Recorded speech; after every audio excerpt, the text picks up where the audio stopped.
या क्षणाची सर्वात मोठी बातमी आहे।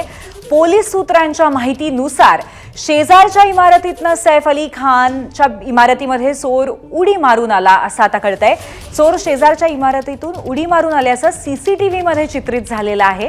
त्यामुळे आता पोलिसांसमोर या संदर्भातला ठोस एक व्हिज्युअल पुरावा असल्याचं सुद्धा कळतंय। सूत्रांच्या माहितीतनं ही सगळी माहिती सध्या समोर येतेय। पोलीस सूत्रांनी दिलेल्या माहितीनुसार शेजारच्या इमारतीतनं सैफ अली खानच्या इमारतीमध्ये चोर उडी मारून आला असावा आणि चोर शेजारच्या इमारतीतून उडी मारून आल्याचं सीसीटीव्ही मध्ये चित्रित झाल्याचंही कळतंय। आपले प्रतिनिधी सूरज ओझा आपल्या सोबत आहेत, त्यांच्याकडनं आपण या संदर्भात अधिक माहिती घेऊया। सूरज, ही जी नवीन माहिती कळतीये सीसीटीव्ही मध्ये चित्रित झाल्याची की चोर शेजारच्या इमारतीतनं उडी मारून आला होता, याबद्दल अधिक काय माहिती द्याल? नक्की मी तुम्हाला समजावून सांगण्याचा प्रयत्न करतोय। माझा कॅमेरामॅन अजित कदम आहे, त्याला सांगतोय की अजित तिथे दाखव।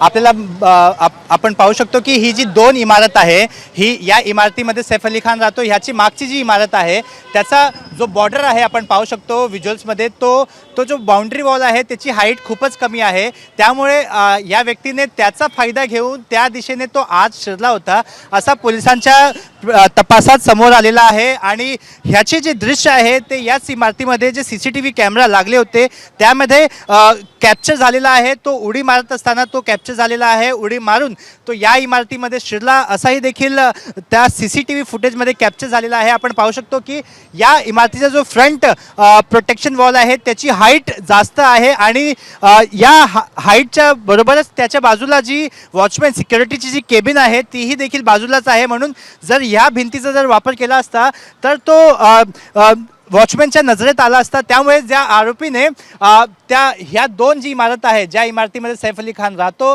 आणि त्याचा बाजूला जी इमारत आहे त्या इमारतीच्या जे मध्ये जे प्रोटेक्शन वॉल आहे त्याची हाईट खूपच कमी असल्या कारणाने तिथून आल्याचा संशय पोलिसांना होता। त्याची व्हिडिओग्राफी देखील करण्यात आली होती। मात्र ज्यावेळी त्या बाजूची सीसीटीव्ही फुटेज स्कॅन करण्यात आली त्या फुटेजमध्ये एक व्यक्ती त्या वॉलचा वापर करून तिथून आत शिरत असताना पोलिसांना दिसलेला आहे।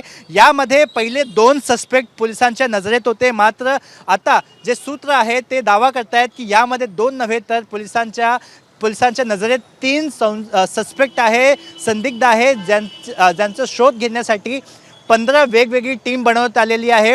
सध्या 3 ते 4 टीम जे युनिटवर स्टेशन्ड होती त्यांना काहीतरी एक आरोपी कसा दिसत होते, सस्पेक्ट कसा दिसत होता या प्रकारचे चित्र देऊन त्यांना आरोपींना शोध घेण्यासाठी वेगवेगळ्या ठिकाणी पाठवण्यात आलेलं आहे। जी सूरज, त्यामुळे आता अतिशय वेगळ्या पद्धतीने माहिती समोर येते। म्हणजे अक्षरशः एका दुसऱ्या इमारतीतनं उडी मारून सैफच्या या इमारतीमध्ये चोर पोहोचलेला होता। हे सीसीटीव्ही कॅमेऱ्यामध्ये प्रत्यक्ष कैद झाल्याचं आपल्याला पोलीस सूत्रांच्या माध्यमातून कळलेलं आहे। आणि संशयित पहिल्यांदा एक होता, त्यानंतर 2 असल्याचं कळत होतं आणि आता 3 संख्या झालेली आहे संशयितांची।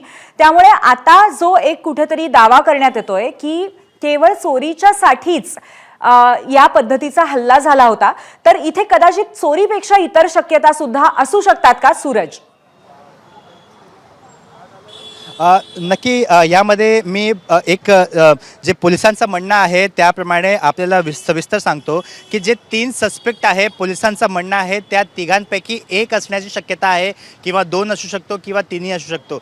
आत्तापर्यंत हे त्यांची थिअरी आहे, हे सस्पेक्टांची लिस्ट आहे, कारण की कुठलाही तपास करत असताना पोलिसांच्याकडे भरपूर सस्पेक्टची लिस्ट असते, त्यामधून कुठला तरी एक आरोपी असतो। तर ह्या प्रकरणी 3 सस्पेक्टची लिस्ट पोलिसांच्या हाती लागलेली आहे। त्यामध्ये जो या 2 इमारती, मी परत एक व्हिज्युअल दाखवून जे दर्शक आहेत त्यांना सांगतोय की ही जी इमारत आहे, ज्या इमारतीमध्ये सैफ अली खान राहतो, या इमारतीच्या मागची जी इमारत आहे त्या दोघांमधली जी प्रोटेक्शन वॉल आहे त्याची हाईट खूप कमी असल्या कारणाने एक सस्पेक्ट तिकडनं उडी मारून या कंपाऊंडमध्ये शिरला होता। आणि जेव्हा तो या कंपाऊंडमध्ये शिरला होता त्यावेळीचा जो सीसीटीव्ही फुटेज आहे तो क्राईम ब्रांच आणि मुंबई पोलिसांच्या हाती लागलेला आहे। आणि त्या फुटेजच्या आधारावर तो कोण सस्पेक्ट होता, कुठून आला होता याचा देखील तपास आता मुंबई पोलिसांनी सुरू केलेला आहे। जी थोडक्यात सूरज, आता या 3 जे संशयित आहेत पोलिसांच्या दृष्टीने त्यांचे चेहरे सुद्धा कुठेतरी समोर आलेले आहेत आणि ते पण आता तपासामध्ये सामील करण्यात आले। सूरज, नक्की ह्या तिघांचे जे चेहरे आहेत ते पोलिसांच्या हाती लागलेले आहे. मात्र हे 3 कोण आहे, कुठून आले आहेत, त्यांचा संबंध सैफ अली खानमध्ये काम करणारे जे डोमेस्टिक हेल्प आहेत त्यांच्याबरोबर आहे किंवा नाही, किंवा ते या इमारतीमध्ये कधी रेकी करण्यात आले होते समजून घेण्याचा प्रयत्न करण्यासाठी इथे आले होते. त्यांना या इमारतीमध्ये कुठे काय काय आहे याबद्दलची माहिती कशी काय होती, या प्रत्येक गोष्टीची तपास सध्या पोलिसांनी सुरू केलेला आहे. मात्र धक्कादायक माहिती आताची जी समोर आलेली